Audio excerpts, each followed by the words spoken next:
नाही परवा आमचा प्रोग्राम होता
बसा.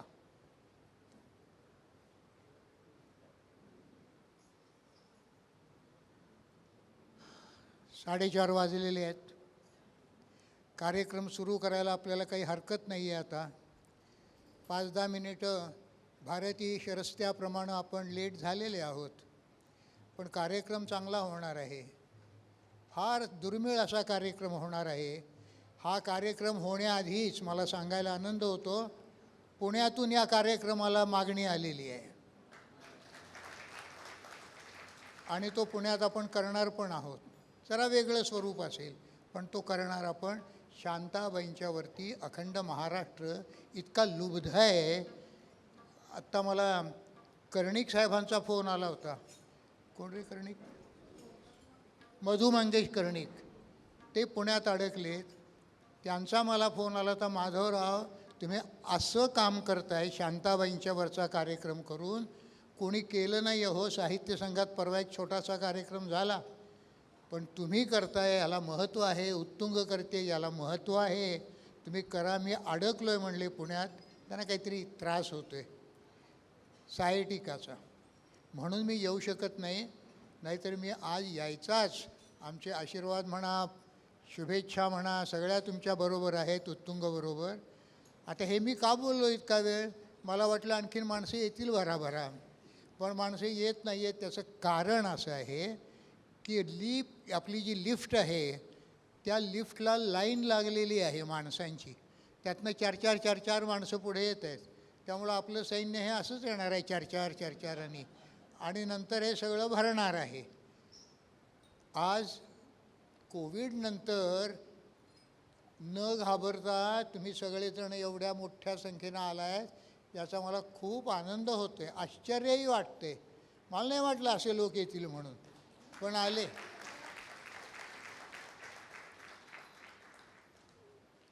इथे 2 कार्यक्रम झाले. बरं जाऊ दे, ते नंतर बोलेन. नाही तर मग मी काय बोलायचं नंतर, कारण मी काय व्याख्याता नाही मोठा. पाठ करून ठेवलेलं आहे, ते नंतर बोलणार आहे. या डॉक्टर. तर आता मी ओंकारकडे हा ध्वनी देतो, ध्वनिक्षेपक, आणि त्याला ह्या कार्यक्रमाचं निवेदन करायची विनंती करतो.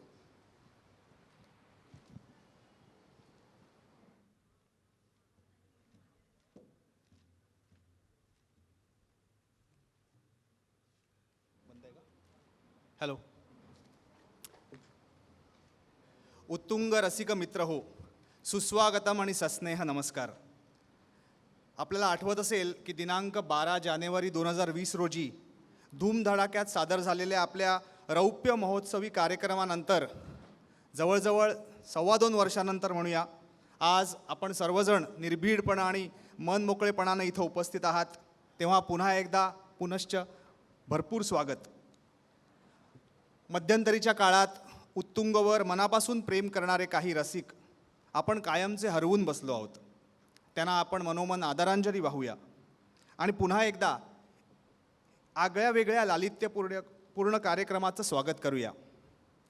मराठी भाषेला आपल्या साहित्यिक श्रीमंतीचा अर्घ्य वाहून समृद्ध केलेल्या ज्येष्ठ आणि श्रेष्ठ महिला साहित्यकार, संस्कृत आणि मराठीच्या व्युत्पन्न कवयित्री आणि सर्वस्पर्शी लेखिका अशा बिरुदांच्या मानकरी अर्थातच आदरणीय शांताबाई शेळके यांचं हे जन्मशताब्दी वर्ष. हे वर्ष महाराष्ट्रातील मान्यवर साहित्य संस्था साजऱ्या करत आहेत. त्यात सहभागी होणं आणि आपल्या मराठीचा जागर करणं हे अर्थातच उत्तुंगाला महत्त्वाचं वाटलं.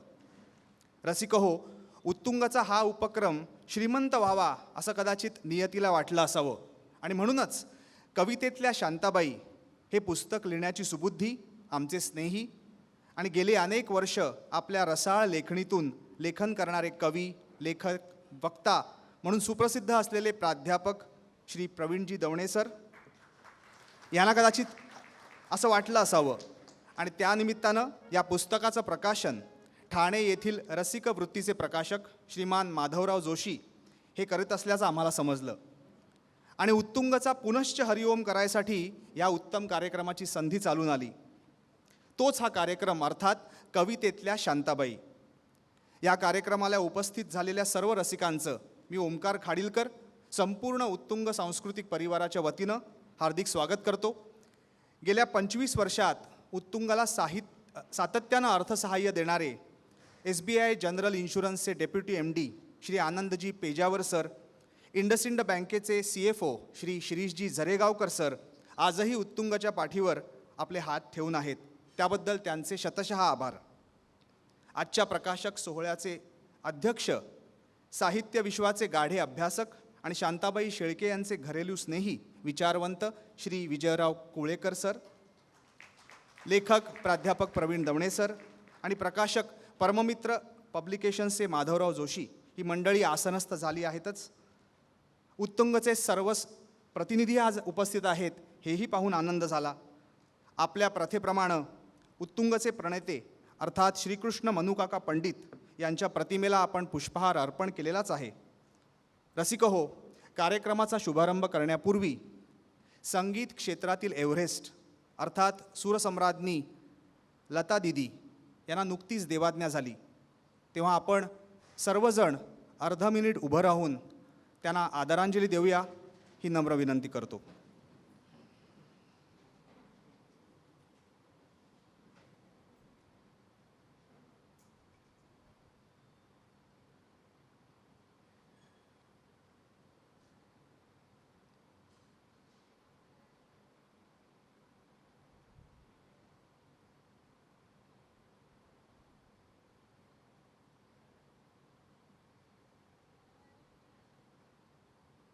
धन्यवाद.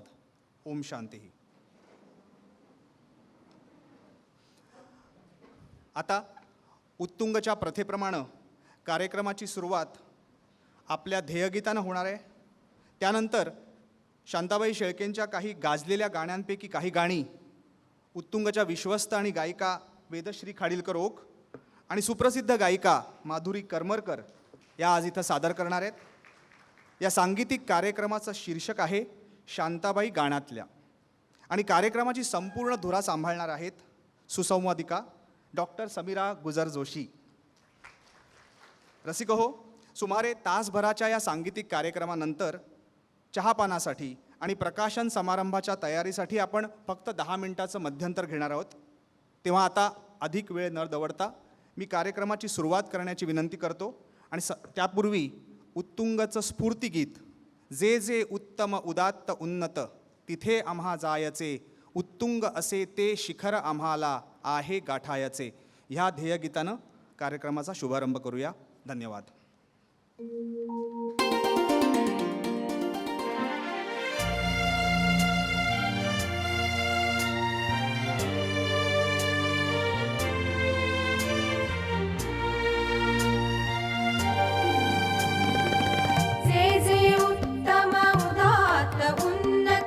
तसे आम्हा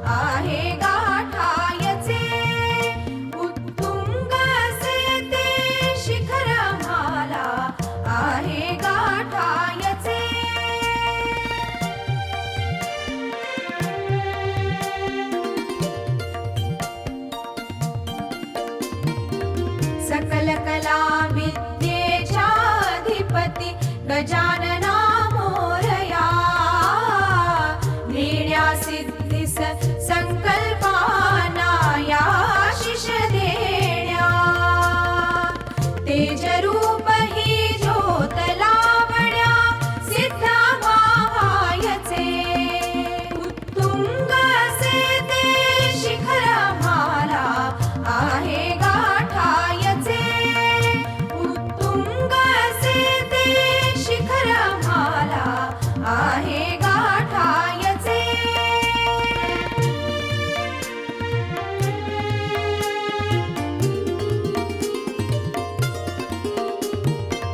आनंदाच्या डोही फुलती आनंदाचे श्वास मांगल्याची विश्वाच्या या भरोमनी आस अमृतमय ते क्षण जगण्याला सिद्ध भावायचे उत्तुंग असे ते शिखर माला आहे गाठायचे उत्तुंग असे ते शिखर माला आहे गाठायचे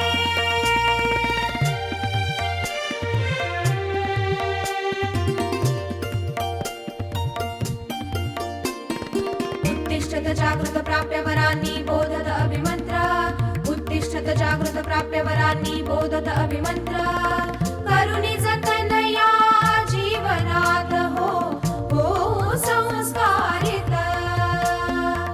करुणी जतन या जीवनात हो हो संस्कारित मना मनाचा सेतू बांधुनी पुढे आम्हा जायचे उत्तुंग असे ते शिखर माला आहे गाठायचे उत्तुंग असे ते शिखर माला आहे गाठायचे जे जे उत्तम उदात्त उन्नत तसे आम्हा मायचे जे जे उत्तम उदात्त उन्नत तसे आम्हा मायचे उत्तुंग असे ते शिखर माला आहे गाठायचे उत्तुंग असे ते शिखर माला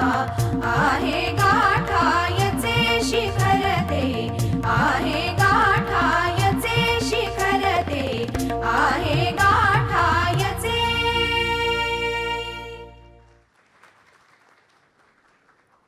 नमस्कार रसिक हो.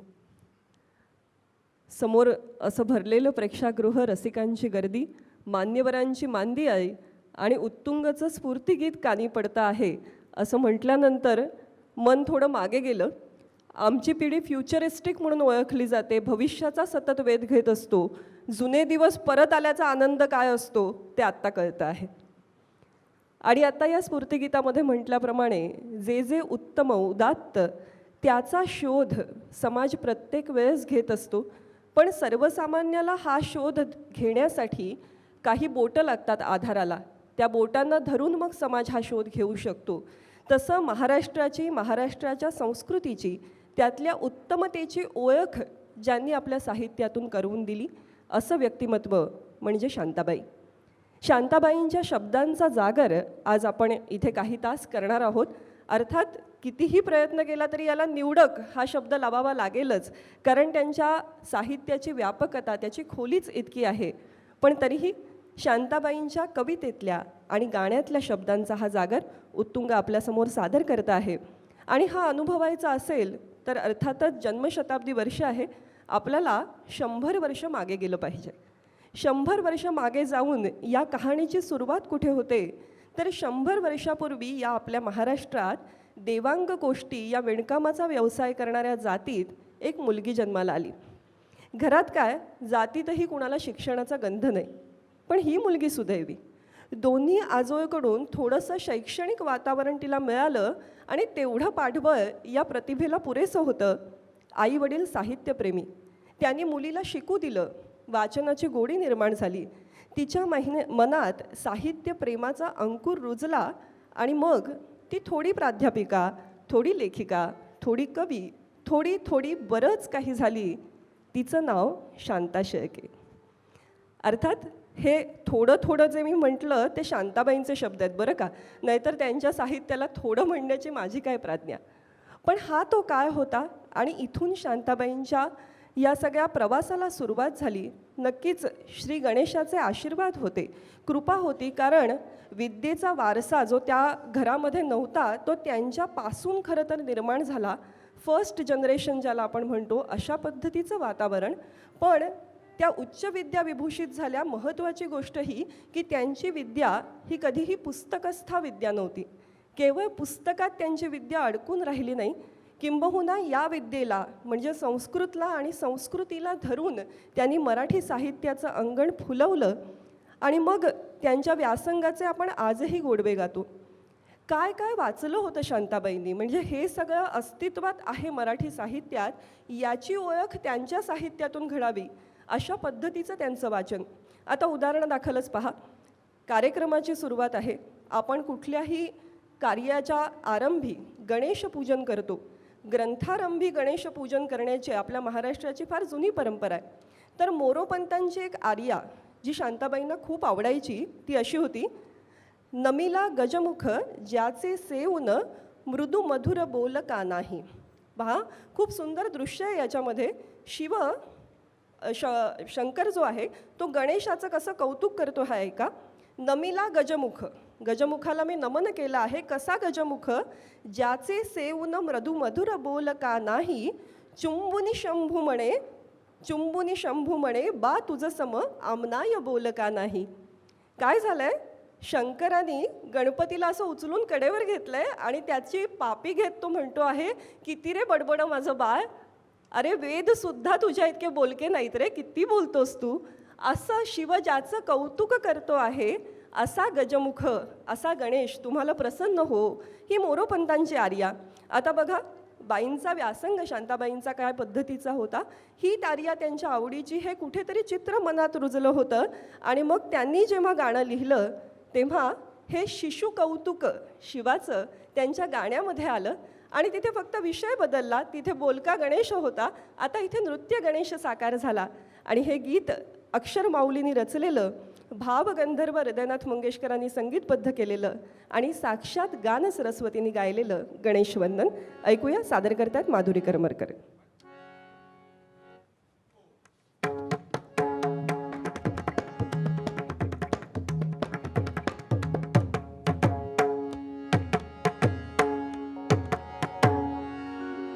गणराज रंगी नाचतो, गणराज रंगी नाचतो, नाचतो.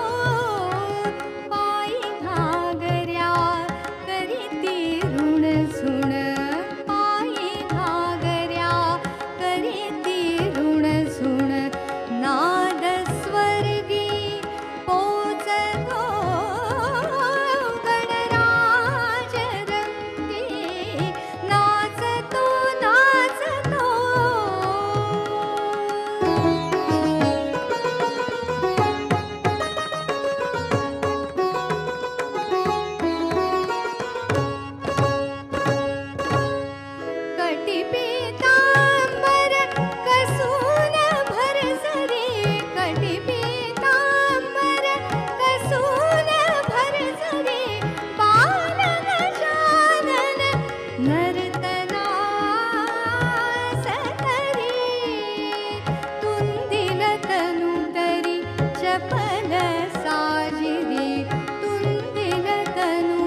देवसभा घनदाट बैसली देवसभा घनदाट बैसली नृत्य गायने मने हर्षली गौरी संगे स्वये सदाशिव गौरी संगे स्वये सदाशिव शिशु कौतुक पाहतो गणराज रंगे नाचतो गणराज रंगे नाचतो नाचतो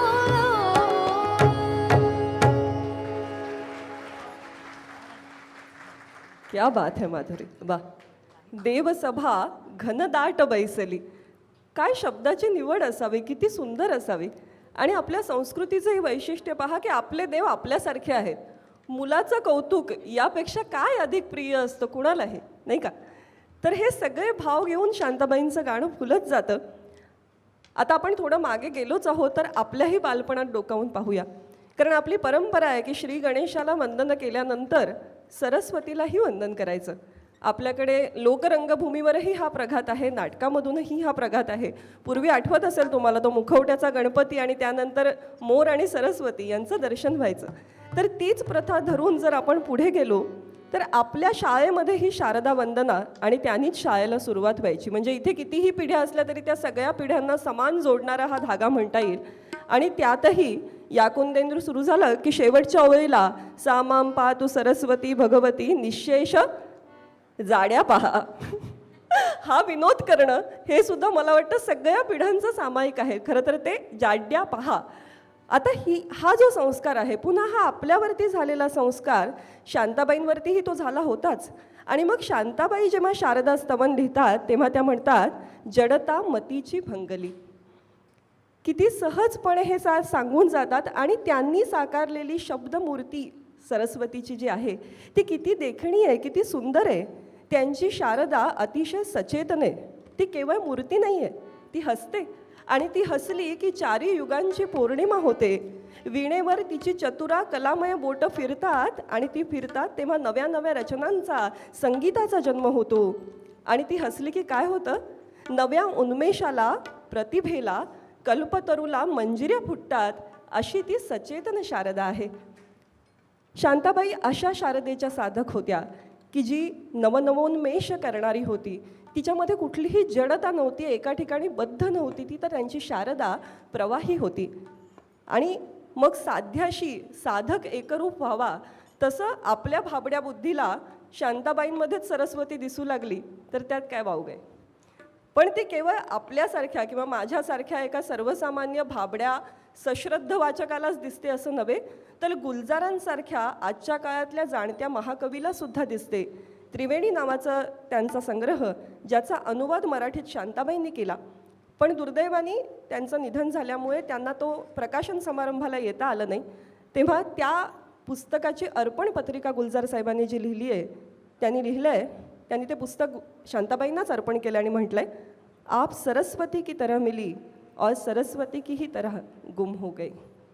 एक देवी सरस्वती आणि दुसरी आपल्या संस्कृतीचं प्रतीक मानली गेलेली नदी सरस्वती. या दोन्हीविषयी दोन्हीचा उल्लेख करत ते म्हणतात, आप सरस्वती की तरह मिली और सरस्वती की तरह गुम हो गई. पण आपल्यासाठी किती आनंदाची बाब की ही सरस्वती आमच्या साहित्यात प्रकटली आणि मराठी साहित्याला अनोखं वैभव देती झाली. हा शारदेचा वरदहस्त जणू आपल्यावरती असलेला. आणि हे गीत महर्षी दयानंद कॉलेजमध्ये बाई शिकवायच्या. विद्यार्थिनींनी आग्रह धरला होता की बाई पाहुणे येतात, स्वागत करायला काहीतरी गाणं पाहिजे. म्हणून सहज लिहिलेलं, कॉलेजसाठी लिहिलेलं हे गाणं आहे. पुढे ते श्रीधरजींच्या हाती लागलं आणि त्या गाण्याने इतिहास रचला. गाणं कुठलं आपण ओळखलं असेलच. ऐकूया, सादर करते वेदश्री.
ज्योत्स्ने परी कांती तुझी, ज्योत्स्ने परी कांती तुझी, मुखरम्य शारद चंद्रमा, ज्योत्स्ने परी कांती तुझी, मुखरम्य शारद चंद्रमा, उजळे तुझ्या हास्यातुनी, उजळे तुझ्या हास्यातुनी, चारी युगांची पौर्णिमा, तुझिया कृपेचे चांदणे, तुझिया कृपेचे चांदणे,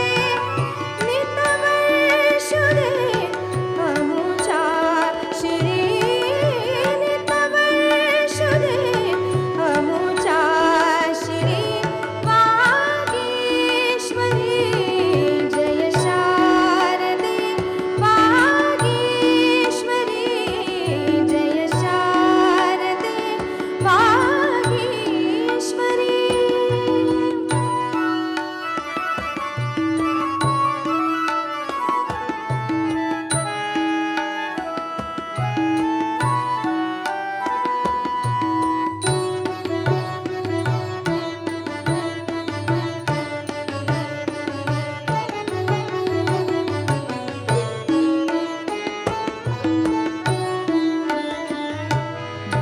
वीणेवरी फिरता तुझी, वीणेवरी फिरता तुझी, चतुरा कलामय अंगुली, चतुरा कलामय अंगुली, संगीत जन्माये नवे, संगीत जन्माये नवे, जडता मतीची भंगली, उन्मेष कल्पतरुवरी, उन्मेष कल्पतरुवरी, बहरून आल्या मंजिरी, बहरून आल्या मंजिरी, वागीश्वरी जय शारदे, वागीश्वरी, विधी कन्यके विद्याधरी, वागीश्वरी, वागीश्वरी जय शारदे, वागीश्वरी जय शारदे, वागीश्वरी.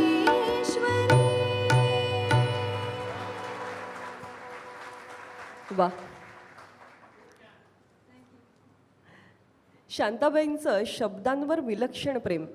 त्या म्हणतात, देवाने ढग, तारे, पक्षी यांच्या सौंदर्याचं एक जाळं या वसुंधरेभोवती विणलंय, पण त्यांनी जे शब्द निर्माण केले त्यांच्या देखणेपणाची सर दुसऱ्या कशालाही येणार नाही. त्यांना स्वतःचं अस्तित्वच शब्दाभोवती गुंफलेलं वाटायचं आणि म्हणूनच त्या लिहितात, माझ्या असण्याची माझे शब्द देती ग्वाही, माझ्या असण्याची माझे शब्द देती ग्वाही, शब्दाहून वेगळी मी नाही नाही नाही. माझ्या शब्दांहून मी वेगळी नाहीच हे त्रिवार सत्य म्हणून ज्याने स्वीकारलं होतं अशा शांताबाई. मग शब्दांच्या सगळ्या विधांवरती त्यांनी प्रेम केलं. ते ललित लेखन असू दे, काव्य लेखन असू दे, अनुवाद असू देत की गीतलेखन असू दे. खरं तर माझ्यासमोर दोन महाराष्ट्राचे गीतकार थोर बसलेले आहेत. विजयजी स्वतः पत्रकार म्हणून आपल्याला जितके परिचित आहेत तितकेच ते उत्तम गीतकार आहेत. आणि दवणे सरांविषयी मी काय बोलावं, कवी आणि गीतकार म्हणून दोन्ही विधांमध्ये त्यांचा परिचय आहे. पण असं असतानाही शांताबाईंचा काव्यलेखन आणि गीतलेखनाविषयीचा जो विचार आहे तो मला मांडावासा वाटतो.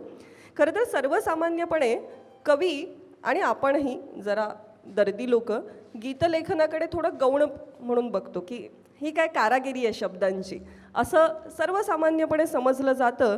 पण शांताबाईंचा दृष्टिकोन मात्र फार वेगळा होता. किंबहुना चालीवर गाणं लिहिणं हे त्यांना अतिशय पसंत होतं. आणि याचं कारण त्या सांगतात, त्या म्हणतात अहो गीतच काय, कवितासुद्धा चालीवरच लिहिली जाते. जेव्हा कवी वृत्तबद्ध कविता करतो तेव्हा तो चाल स्वीकारूनच लिहित असतो की. आणि संगीताच्या बाबतीतलं त्यांचं किती मर्मज्ञ विश्लेषण आहे बघा. त्या म्हणतात की आपल्या सगळ्या संगीताचं मूळ जर कुठे असेल, खास करून महाराष्ट्राच्या संगीताचं, तर ते नाट्यसंगीतात आहे. आणि नाट्यसंगीताची परंपरा काय आहे तर इथे बंदिशीवर मिळालेल्या चीजेवर, शास्त्रीय संगीताच्या चीजेवर गाणं लिहिलं जातं. आणि त्यामुळे चालीवर गाणं लिहिणं काय किंवा चालीवर कविता लिहिणं काय याची आपल्याला परंपराच आहे, त्याच्यात कमीपणा का मानायचा. किंबहुना हे खूप आव्हानाचं काम आहे. आणि ते जर करायचं असेल तर शब्दांचं वजन खूप छान माहिती पाहिजे, त्याविषयी तुमचं प्रभुत्व हवं. आणि ते शांताबाईंकडे नक्की होतं, हुकमी होतं. म्हणूनच असेल कदाचित त्यांनी हृदयनाथ मंगेशकरांबरोबर फार सुंदर सुंदर गाणी केली. अतिशय सुंदर अशी ही युती शब्द आणि सुरांची. पण त्यांनी जे पहिलं गाणं हृदयनाथजींकडे केलं ती खरं तर एक मारवाडी चीज होती. दीनानाथ मंगेशकरांनी ज्या चीजा संपूर्ण भारतातून गोळा केल्या आणि मंगेशकर कुटुंबियांकडे जो ठेवा आहे, जो विविध गाण्यांच्या माध्यमातून आपल्यासमोर उलगडत असतो, तशी ही एक मारवाडी चीज होती. आणि तिचे बोल होते, हूँ तो गई. आता बघा, हूँ तो गई या गाण्याचा विषय काय असेल याची आपण किंचितशी कल्पना करू शकतो. मारवाडी चीज आहे. हे सगळं असताना यावर मराठी गाणं, त्या शब्दांचं वजन अचूक हेरून शांताबाईंनी लिहिलं. आणि ते गीत होतं श्री गौरी रागात बांधलेलं, जीवलगा राहिले रे दूर घर माझे. ऐकूया.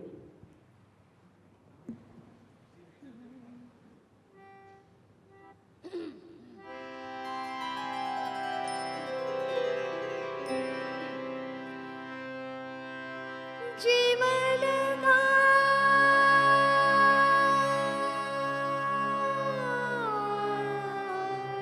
राहिले रे दूर घर माझे,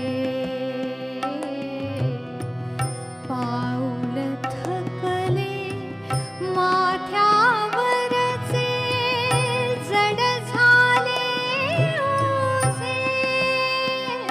जीवलगा राहिले रे दूर घर माझे, पाऊल थकले माथ्यावरचे, जड झाले ओझे. जीवलगा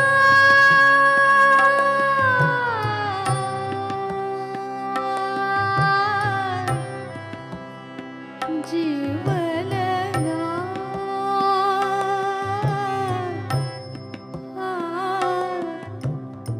जीवलगा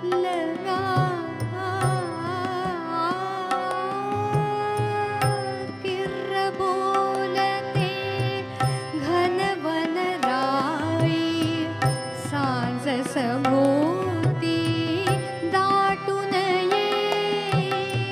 किर्र बोलते घनवन राई, सांज सभोवती दाटून ये.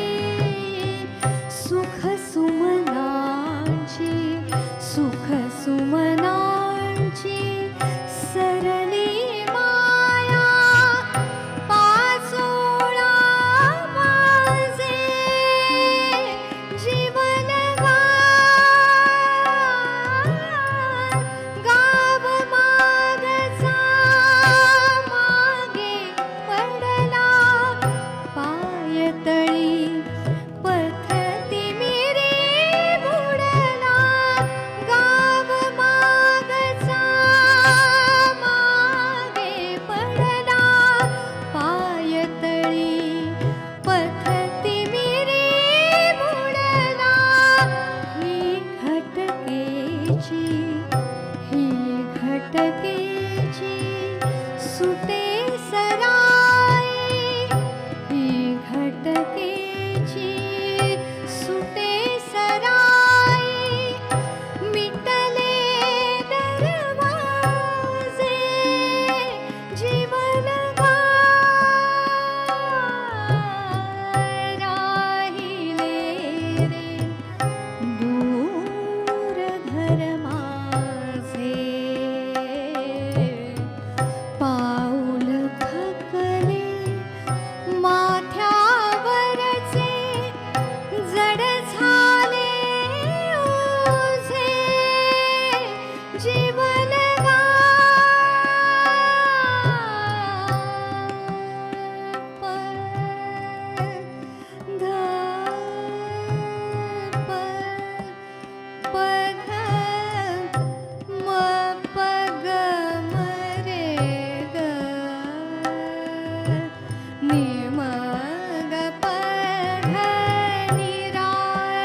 जीवन राहिले रे दूर घर माझे पाऊल थकले माथ्यावरचे जड झाले ओझे जीवन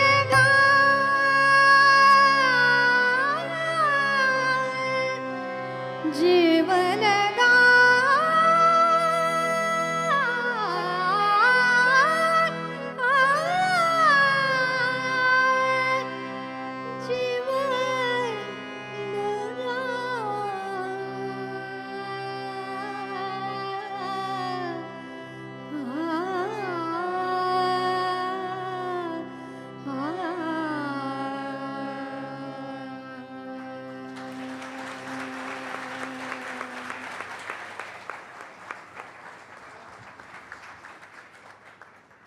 तर ही कडाडून मिळालेली जी टाळी आहे माधुरीसाठीची अप्रतिम, तिने त्यातले भाव आपल्यापर्यंत पोहोचवले. आशाबाईंनी गायलेलं हे गीत खरंच एका अर्थाने आपल्या एकलेपणाची, एकटेपणाची आणि त्या जीवलगाला भेटण्याची जी आस आहे, त्या आस या गाण्याच्या शब्दातून व्यक्त होते. आणि गाणं ऐकत असताना एका बाजूला ते अख्खं चित्र दिसायला लागतं. शांताबाईंचं जितकं शब्दांवर प्रेम होतं तितकंच रंगरेषांवरती प्रेम होतं. चित्रकलेचं त्यांना प्रचंड वेड होतं आणि अनेकदा म्हणूनच की काय, त्यांच्या गाण्यांमधून सुद्धा हा चित्रदर्शीपणा त्यांच्या शब्दातून प्रकट झालेला दिसतो. म्हणजे ही घटकेची सुटे सराई, मुळात शब्दच किती सुंदर आहे. घटकेची सराई आहे ही, आणि ते दरवाजे मिटतायत ते खरंच ऐकत असताना आपल्या डोळ्यासमोर ते सगळं दृश्य उभं राहतं. शांताबाईंच्या गीतरचनेतलं वैविध्य तर आपल्याला अक्षरशः भारावून टाकतं. किती वेगवेगळे विषय आणि किती वेगवेगळ्या प्रकारे त्यांनी ते आपल्या गाण्यातून मांडलेत. म्हणजे एका बाजूला शूर आम्ही सरदार किंवा मराठी पाऊलं पडते पुढे सारखं गीत आहे, तर दुसरीकडे मनाच्या धुंदीत लहरीत येना किंवा शारद सुंदर चंदेरी रातीसारखं गीत आहे. म्हणजे या गाण्यांना आपण उडत्या चालीची गाणी म्हणावीत अशा पद्धतीची गाणी आहेत. पाश्चात्य सुरावटीवर लिहिलेली गाणीसुद्धा आहेत. तोच चंद्रमासारखं भावगीत आहे, तर किलबिल किलबिल पक्षी बोलती सारखं बालगीतसुद्धा आहे. शांताबाईंनी नाट्यगीतंसुद्धा लिहिली, आणि ती लिहिली ती नाट्यगीतांना नवसंजीवनी देणाऱ्या अभिषेकी बुवांसाठी. आणि त्यातही पुन्हा म्हणजे नाट्यगीतं लिहिण्यामध्ये सुद्धा किती वैविध्य असावं. अभिषेकी बुवा हे बंध रेशमाचे नाटकाचं संगीत बांधत होते, आणि त्यावेळेस त्यांना एक शेर आठवला. तो असा होता, लोग कांटों की बात करते हैं हमने फूलों से जख्म खाए हैं. लोग कांटों की बात करते हैं हमने फूलों से जख्म खाए हैं. आप गैरों की बात करते हैं हमने अपने भी आजमाए हैं. आप गैरों की बात करते हैं हमने अपने भी आजमाए हैं. आता बघा, शांताबाईंनी या शेराचा अनुवाद केला आहे नाट्यगीतामध्ये, आणि त्या लिहितात, काटा रुते कुणाला आक्रंदतात कोणी, मज फूलही रुतावे हा दैवयोग आहे. हा स्नेह वंचना की काहीच आकळेना, आयुष्य ओघळुनी मी रिक्त हस्त आहे. आयुष्य ओघळुनी मी रिक्त हस्त आहे.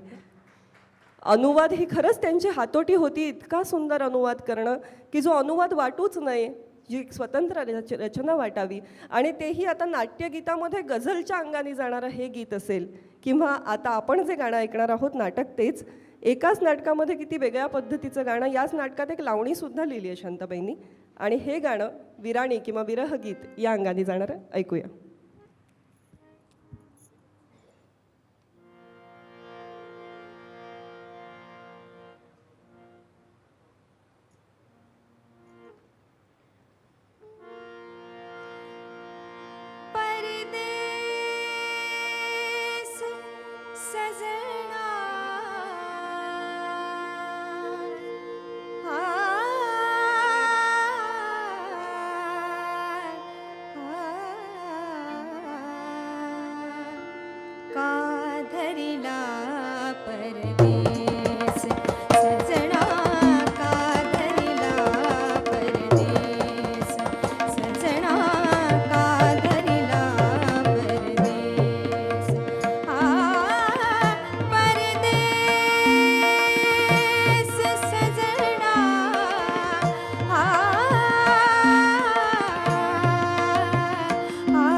श्रावण वैरी परसे झिरमिर परसे झिरमिर परसे झिरमिर श्रावण वैरी परसे झिरमिर चैन पडे ना जीवा क्षणभर चैन पडे ना जीवा क्षणभर चैन पडे ना जीवा क्षणभर जाऊ कोठे राहू कैशी जाऊ कोठे जाऊ कोठे जाऊ कोठे राहू कैशी घेऊ जोगिण वेश का धरिला परदेस सजना का धरिला परदेस सजना का धरिला परदेस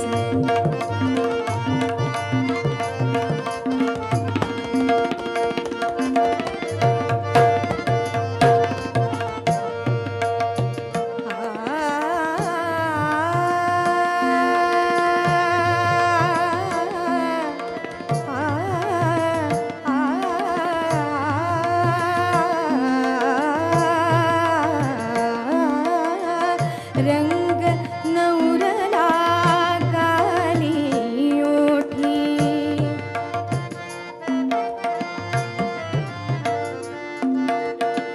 रंग नवरला गाली ओठी रंग नवरला रंग नवरला रंग नवरला रंग नवरला गाली ओठी ढळती आसू काजळ काठी ढळती आसू काजळ काठी शृंगाराचा साज उतरला शृंगाराचा शृंगाराचा शृंगाराचा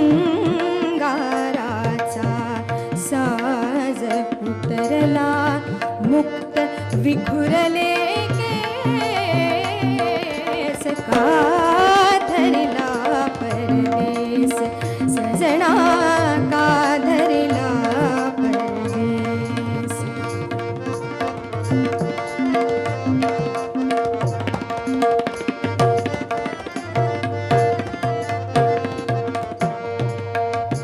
सजना का धरिला परदेस सजना का धरिला परदेस सजना का धरिला परदेस सजना का धरिला परदेस सजना का धरिला परदेस सजना का धरिला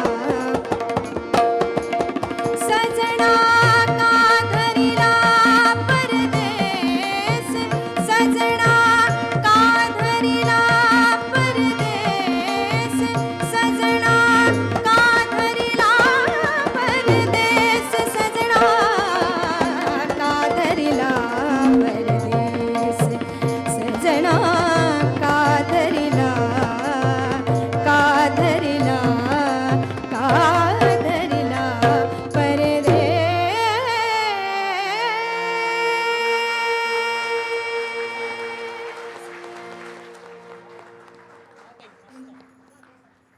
बहारदार आणि धारदार. रसिक हो, शांताबाईंच्या बाबतीत बोलायचं झालं तर त्या जितक्या साहित्याग्रणी होत्या तितक्याच मला वाटतं त्या रसिकाग्रणी होत्या.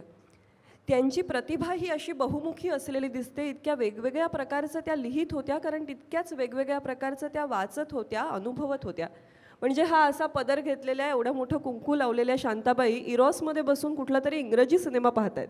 हे चित्र डोळ्यासमोर आणणं जरा अवघड असलं तरी त्यांच्यासाठी ते नित्याचं होतं. त्यांनी इंग्रजी चित्रपटांविषयीच्या कथानकांचं सदरही चालवलं होतं, जे अतिशय प्रसिद्ध होतं. इंग्रजी साहित्य असेल किंबहुना जगभरातलं साहित्य असेल त्यांनी चीनी कवितांचा अनुवाद केला आहे. तर इतकं रसिकता म्हणजे किती असावी. आणि याचं कारण मला वाटतं आजकालच्या समाजात जी हरवत चालली आहे ती एक गोष्ट त्यांच्याकडे होती आणि ती म्हणजे स्वीकार. जे समोर येतं आहे त्याचा स्वीकार करण्यासाठी आपलं मन फार मोठं लागतं आणि ती कुवत त्यांच्याकडे होती. म्हणूनच मला वाटतं रसिकतेविषयीची त्यांची जणू ही कविता आहे. त्या म्हणतात, सहज फुलू द्यावे फूल सहज दरवयावा वास, सहज फुलू द्यावे फूल सहज दरवयावा वास, अधिक काही मिळवण्याचा करू नये अट्टाहास. प्रत्येक ठिकाणी आणखीन काहीतरी एक्स्ट्रा कशासाठी. सुवास पाकया पराग देठ, सुवास पाकया पराग देठ, फूल इतकीच देते ग्वाही, अलग अलग करू जाता हाती काहीच उरत नाही. जर फुलाचं डिसेक्शन करायला घेतलं तर कसं व्हायचं. फूल खरं असेल तर सुवास तोही आहे खरा, फूल खरं असेल तर सुवास तोही आहे खरा, वाळू इतकाच खरा आहे वाळूमधला खोल झरा, थेंबामध्ये समुद्राची जर पडते सहज खूण, थेंबामध्ये समुद्राची जर पडते सहज खूण, सुंदराचा धागा धागा कशासाठी घ्यावा उकलून, सुंदराचा धागा धागा कशासाठी घ्यावा उकलून. इतकी सुंदर मला वाटतं रसिकता कशी असावी, सगळ्याचा स्वीकार कसा करावा. आणि याचमुळे असेल कदाचित की शांताबाई त्यांच्याबरोबरच्या मंडळींबरोबर तर रमल्याच, म्हणजे त्यांचं मैत्र फार मोठं आहे. वडीलधारी माणसं नावाचं त्यांचं पुस्तक आहे, त्यामध्ये त्यांनी अनेक व्यक्तिचित्र रंगवली आहेत. ते नाव फक्त वडीलधारी माणसं आहे पण त्याच्यात वेगवेगळ्या वयोगटातली त्यांच्या समकालीन मंडळी आहेत. पण पुढच्या पिढीतली नवी मंडळी असतील, मग कमलेश बडकमकरसारखा संगीतकार असेल, मिलिंद करमरकरांसारखा संगीतकार असेल, यांच्याबरोबरीने त्यांनी अतिशय उत्तम रचना करण्याची परवानगी दिली, त्यांच्या बरोबरीने त्या केल्या आणि त्या बाबतीतही त्यांचा स्वीकार दिसतो. तर मी माधुरीला पुढच्या गीताआधी त्याविषयी थोडं सांगण्याची विनंती करते. नमस्कार. आज विशेष योग हे गीत मी सादर करते यासाठी अशासाठी मी म्हणते की उत्तुंगचे सर्वेसर्वा दाम्पत्य आशाताई आणि माधवकाका खाडीलकर यांनी हा योग जुळवून आणला. आज इथे मला हे गीत सादर करायची संधी दिली त्याबद्दल सर्वात प्रथम त्यांचे विशेष आभार. आणि दवणे सरांसमोर आज हे मला सादर करायला मिळते याचं कारण दवणे सरांनी हे जेव्हा ऐकलं ना रेकॉर्ड झालेलं गाणं तेव्हा त्यांनी मला 4 पानी पत्र लिहिलं होतं. ते आजही पत्र माझ्या संग्रही आहे. आणि त्यांनी कॉलेजमध्ये ही कविता आहे, जी कविता ते कॉलेजमध्ये शिकवतात असं ते म्हणाले. आणि ते थक्क झाले की अशी चाल कशी लागू शकते, कारण हे गद्य कविता आहे, हे गीत नव्हे. आणि जेव्हा मिलिंद परवानगी घ्यायला गेला रेकॉर्डिंगसाठी तेव्हा शांताबाई पण थोड्या साशंक होत्या की कविता आहे याला कशी काय चाल, मी तुम्हाला गीतं देते ना इतर. तर त्यांनी फक्त टेबलवर ताल धरून ती चाल ऐकवली आणि त्याही थक्क झाल्या. आणि तेव्हा ही कविता कशी सुचली हे त्यांनी त्यांच्या अत्यंत ओघवत्या भाषेत त्यांनी सांगितलं. ते मिलिंदने रेकॉर्ड केलं छोट्या वॉकमनवर आणि आजही यूट्यूबला या गाण्याच्या अगोदर ते निवेदन त्यांचं आपल्याला ऐकायला उपलब्ध आहे. तर अगदी थोडक्यात मी एवढं त्यांच्या इतकं मी सांगणार नाही, फक्त ह्या कवितेबद्दल की शांताबाईंनी जेव्हा स्वतःबद्दल या कवितेमध्ये बोललेल्या आहेत, म्हणजे या कवितेचे अनेक अर्थ निघतात पण त्यातला एक जो अर्थ आहे की शेवटच्या कडव्यात त्यांनी असं म्हटलं आहे, कधीतरी एके दिवशी मीच झाड होईन, कधीतरी एके दिवशी मीच झाड होईन, पानांमधून ओळखीचे जुने गाणे गाईन. तर जे कथाकथनाच्या कार्यक्रमाला जाताना एक झाड दिसलं अंधारात, त्या प्रकाश त्याच्यावर पडला आणि त्या झाडाकडे बघून त्यांना ही कविता सुचली. आणि बोलता बोलता त्यांनी मिलिंदला असं सांगितलं होतं की उद्या शांताबाई या जगात नसेल, म्हणजे देहाने नसेल पण कुठल्या ना कुठल्या तरी रूपामध्ये शांताबाई वेगळ्या रूपामध्ये मी अस्तित्वात असेन. तर हे जन्म आणि मृत्यूचं चक्र हे अविरत चालूच असतं, हे एका अर्थी हा अर्थ त्यांनी त्या कवितेमध्ये सांगितलेला आहे. हे गीत मी ट्रॅकवर सादर करते.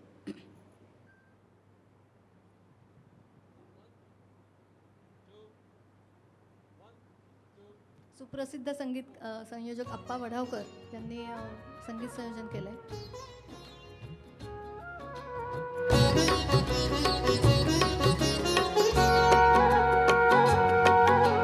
हे एक झाड आहे, हे एक झाड आहे, याचे माझे नाते. हे एक झाड आहे, याचे माझे नाते. वाऱ्याची एकच झुळूक दोघांवरून जाते. हो हो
ते आहे झाड माझ्या रक्ताच्याही पहिलं, रक्ताच्याही पहिलं, रक्ताच्याही पहिलं.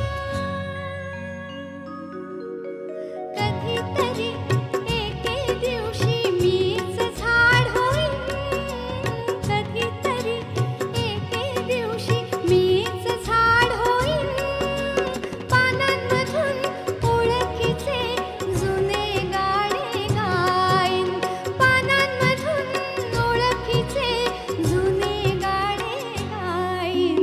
हे एक झाड आहे, हे एक झाड आहे, याचे माझे नाते. हे एक झाड आहे, याचे माझे नाते. वाऱ्याची एकच झुळूक दोघांवरून जाते. हो हो हो हो. हे एक झाड आहे, एक झाड आहे, एक झाड आहे, एक झाड आहे.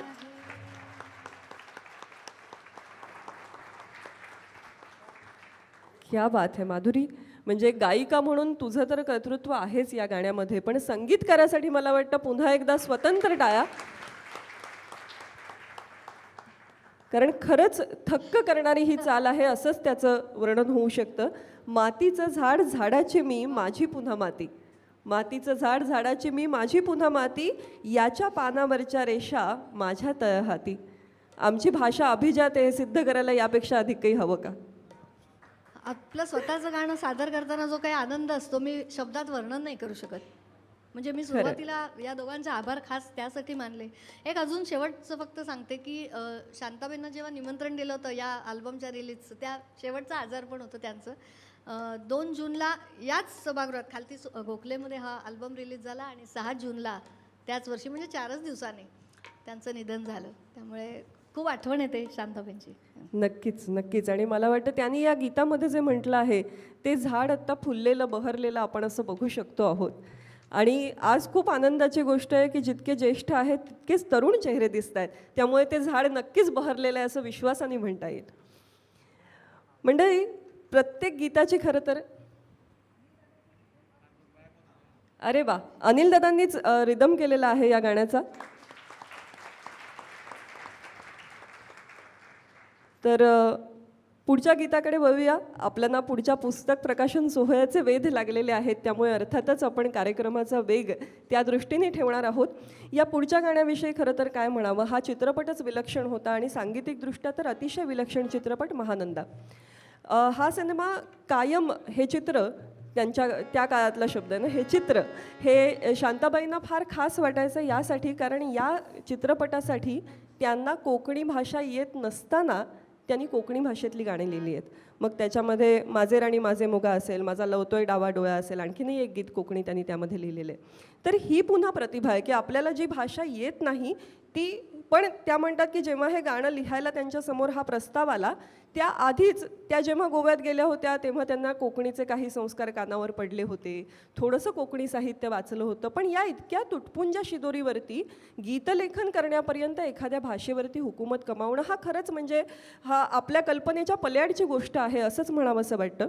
आणि या चित्रपटासाठी हे पुढचं जे गीत त्यांनी लिहिलं, मंगेशकर कुटुंबियांचं जे आराध्य दैवत, त्या आराध्य दैवतावरचं हे गीत. आणि या गीताचाही जन्म कसा झाला तर एकदा माई मंगेशकरांशी त्या बोलत होत्या, मंगेशीच्या देवळातच ते होते, आणि माई म्हणाल्या की इथे आलं की खूप छान वाटतं, असं वाटतं की देव सगळीकडे आहे आणि माझ्याकडे तो पाहतो आहे. माई सहज हे वाक्य बोलून गेल्या आणि ते वाक्य बोलत असताना शांताबाईंच्या मनामध्ये समर्थ वचन झंकारलं, सदा सर्वदा देव सन्निध आहे, कृपाळूपणे अल्पधारिष्ट पाहे. आणि कुठेतरी ही गोष्ट, माईंचं ते वाक्य त्यांच्या मनात बिंबलं गेलं आणि त्यातून या गाण्याचा जन्म झाला. ऐकूया.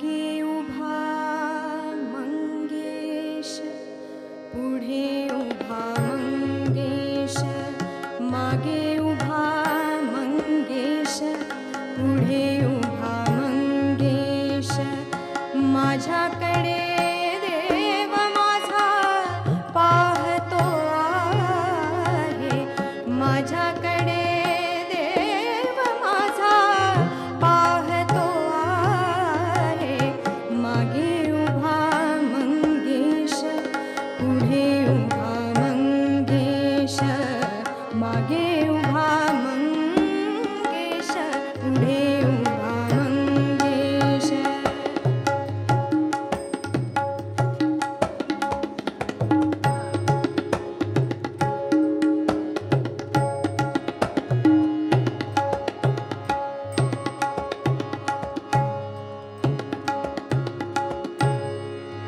जटाजूट माथ्यावरी चंद्रकला शिरीधरी, जटाजूट माथ्यावरी,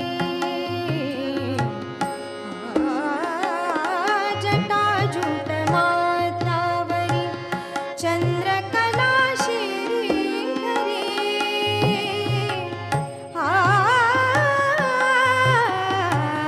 सर्पमाळ रुळे उरी, सर्पमाळ रुळे उरी, चिता भस्म सर्वांगास,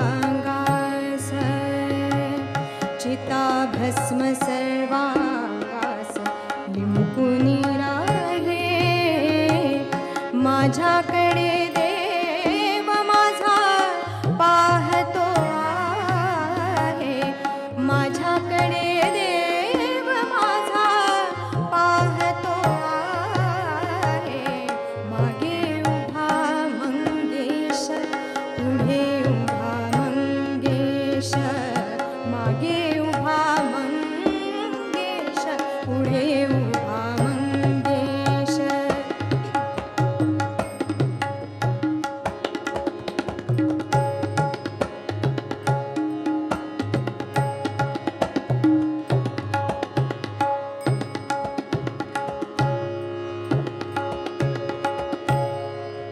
जन्म जन्मांचा हा योगी, संसारी आनंद भोगी, जन्म जन्मांचा हा योगी, जन्म जन्मांचा हा योगी, संसारी आनंद भोगी,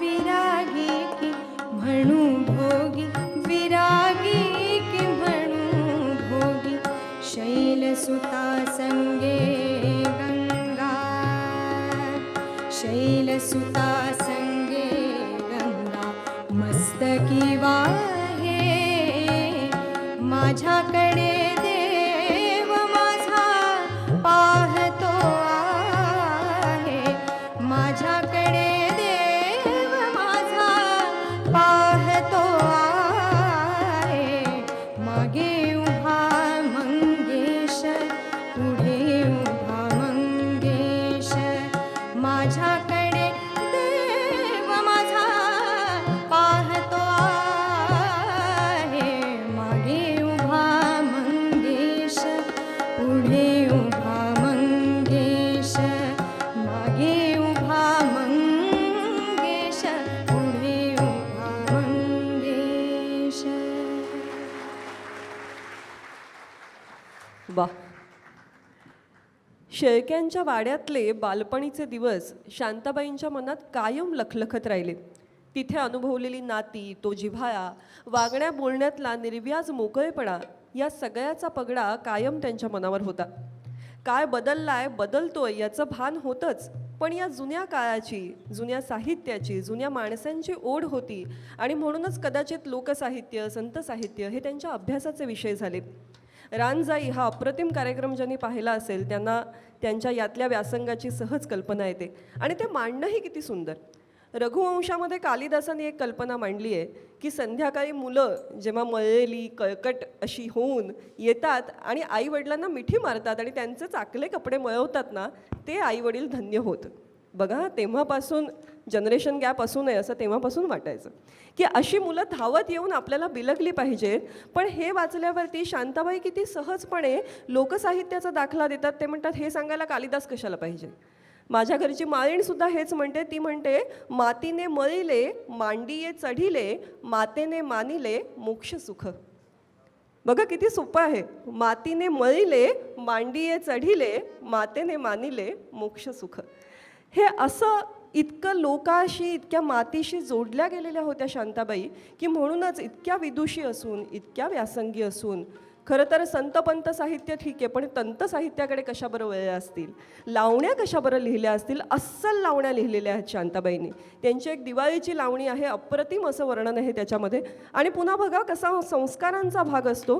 विणकर समाजातला जन्म आहे म्हणून असेल कदाचित, किती सहजपणे त्या कवितेमध्ये पैठणीसारखी कविता लिहून जातात. आणि जेव्हा लावण्यांचा विषय येतो तेव्हा रेशमाच्या रेघांनी सारखा कर्नाटकी कशीदा त्या सहजपणे रचतात. आणि ही काय विलक्षण लावणी आहे बघा, लेडीज स्पेशल लावणी आहे. संगीत आहे आनंद घन लता मंगेशकर यांचं, गायली आहे आशाबाईंनी, लिहिली आहे शांताबाईंनी. आणि आज महिलाही खूप मोठ्या संख्येने आहेत. त्या एखाद्या महिलेने शिटी मारायला काही हरकत नाही. तेवढाच आपणही महिला दिन साजरा करूया, तो आनंद ऐकूया.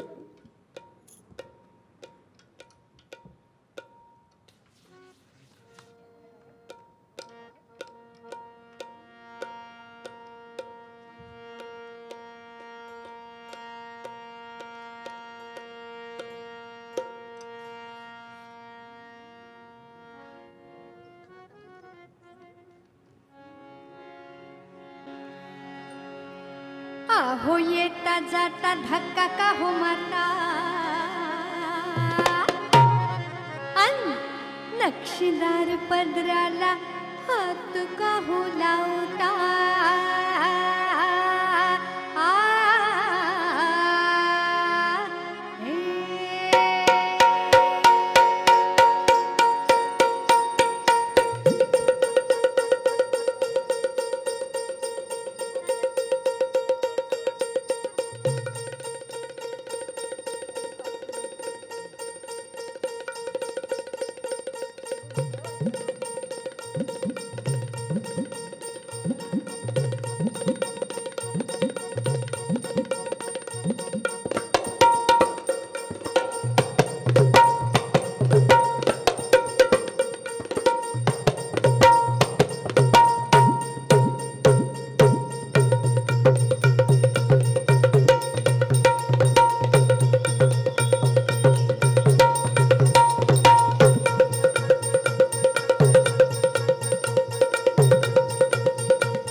तोऱ्यात मी तोऱ्यात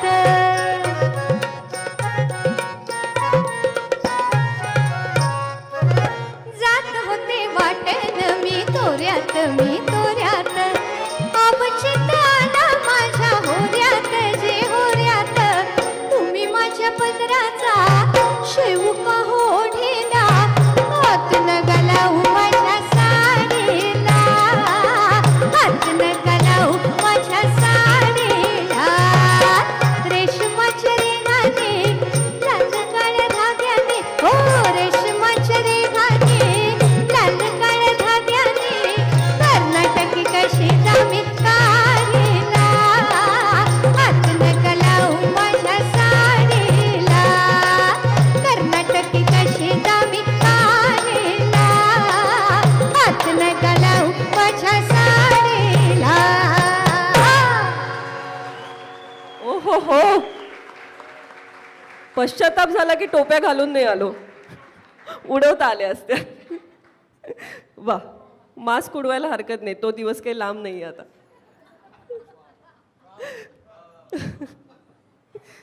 मंडळी, या सगळ्यांची ओळख करून दिली नाही तर पुढे जाताच येणार नाही. तबल्यावरती साथ करतात प्रसाद पंडित,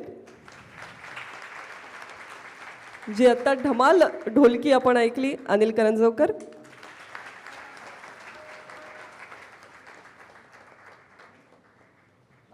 आणि आपण आपल्या वादकांना याच ठिकाणी पुष्प देऊन त्यांचं अभिनंदन करूया. सगळे आपल्या परिवाराचेच सदस्य आहेत. खरं तर उत्तुंगच्या सगळ्या कार्यक्रमात असणारे हे हुकमी चेहरे आहेत. पुढे ओळख करून देते, हार्मोनियमवर साथ करतायत संदीप मेस्त्री आणि सिंथेसायझरवर झंकार कानडे.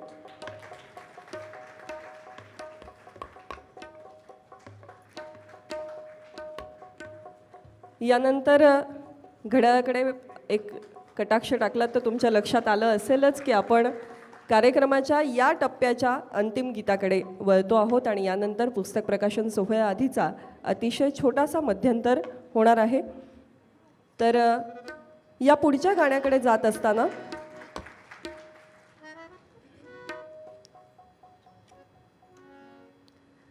माधुरीसाठी एकदा जोरदार टाळ्यांचा गजर करूया. माधुरी करमरकर आणि वेदश्री खाडीलकर ओक. श्री गणेशाच्या रिद्धी सिद्धी तशा आजच्या कार्यक्रमाच्या या रिद्धी सिद्धी आहेत दोघी. आणि मी स्वतः डॉक्टर समीरा गुजर जोशी.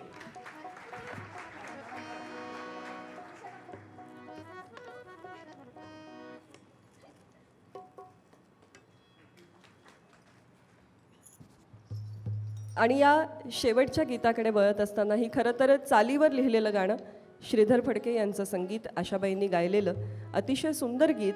या गीताकडे जात असताना एका कवितेचं बोट धरून जावंसं वाटतं.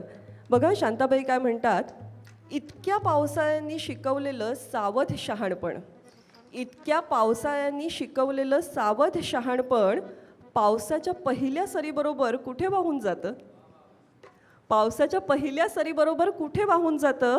देहावरून गळून पडतात वर्षावर्षाचे निबर थर, तळहाती झेललेल्या थेंबाबरोबर मन थरारत राहतं. आठवते वेळी अवेळी पावसात भटकणे, आठवते वेळी अवेळी पावसात भटकणे, चिंब होणे, पदर अंगाभोवती घट्ट वेढीत आतल्या आत शहारणे, काळाभोर ढग होऊन आभाळभर स्वैर पसरणे, काळाभोर ढग होऊन आभाळभर स्वैर पसरणे, हिरवळीसह हेलकावणे, झुलणे, स्वतःला पार विसरणे, स्वतःला पार विसरणे. मला वाटतं पावसात भिजतो म्हणजे आपण नेमकं काय करतो याचं इतकं सुंदर वर्णन आहे आणि तरी हे थोडं प्रौढपणीचं वर्णन आहे. पण ही जी धुंदीच तर अनुभवायची असते, मग ती मृदगंधाची असू दे, जगण्याची असू दे, काव्याची असू दे, साहित्याची, संगीताची, कशाचीही. नशा म्हटलं की त्याला एक वेगळी छटा येते, पण धुंदी म्हटलं की ती एका वेगळ्याच स्तराला आपल्याला घेऊन जाते. ही धुंदी शांताबाईंच्या शब्दांनी आपल्याला दिली, या गाण्यांनी दिली. गाण्यातल्या शांताबाई उलगडण्याचा हा छोटासा प्रयत्न तुम्हाला भावला असेल अशी आशा आहे. आणि यानंतर अर्थातच 2 दिग्गजांच्या समवेत काव्यातल्या शांताबाई आपल्याला शोधायच्या आहेत, उलगडत जाणार आहेत त्या आपल्यासमोर. तेव्हा या गीताकडे वळूया, कारण मी आत्ता या कवितेचा उल्लेख एवढ्यासाठीच केला, कारण ही धुंदी जशी शांताबाईंच्या शब्दांनी दिली तशी प्रेमाची जी धुंदी असते, कळत नकळत आपण प्रेमात पडतो, कळतच नाही की अरे मी कधी प्रेमात पडले आणि घनराणी साजणा तुझ्यासमोर सोबत ही वाट कधी हरवलं कळीच नाही, असं सांगणार आहे गीत. ऐकूया.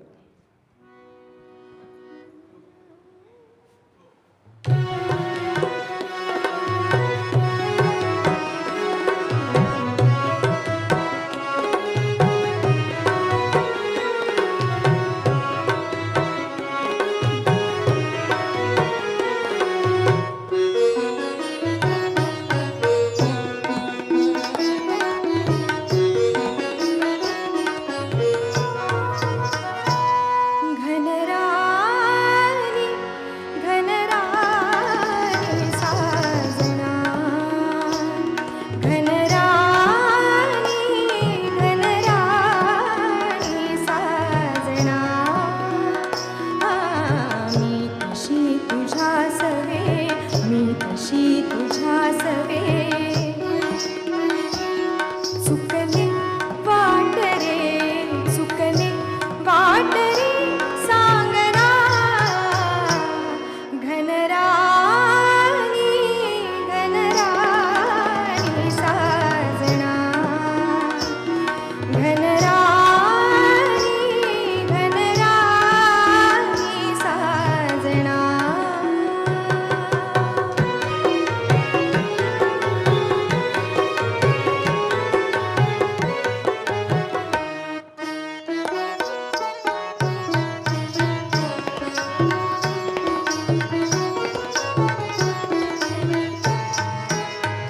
फिर फिर वाऱ्याची थर थर पाण्याची अवखळ सजणी मी मनभर गाण्याची तरी बाई सुर नवनवे सुखद मधुर वाटतात हवे यावना घनराणी घनराणी साजना घनराणी घनराणी साजना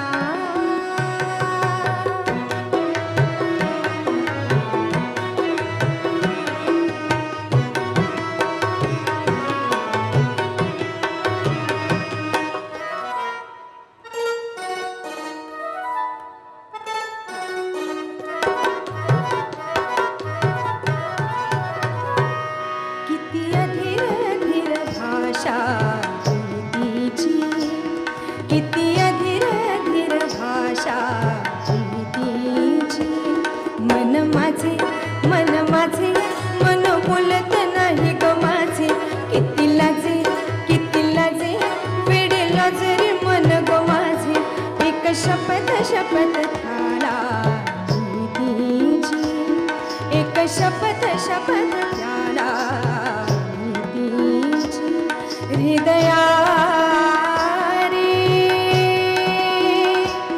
अदया रे बोलना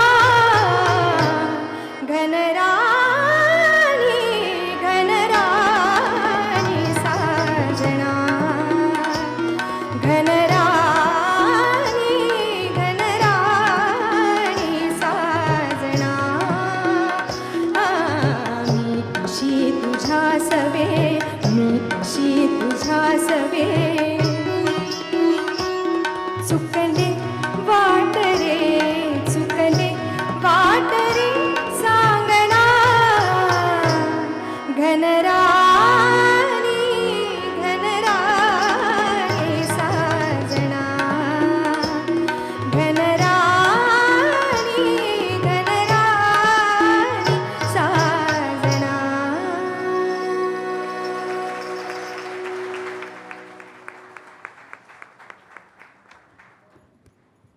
धन्यवाद.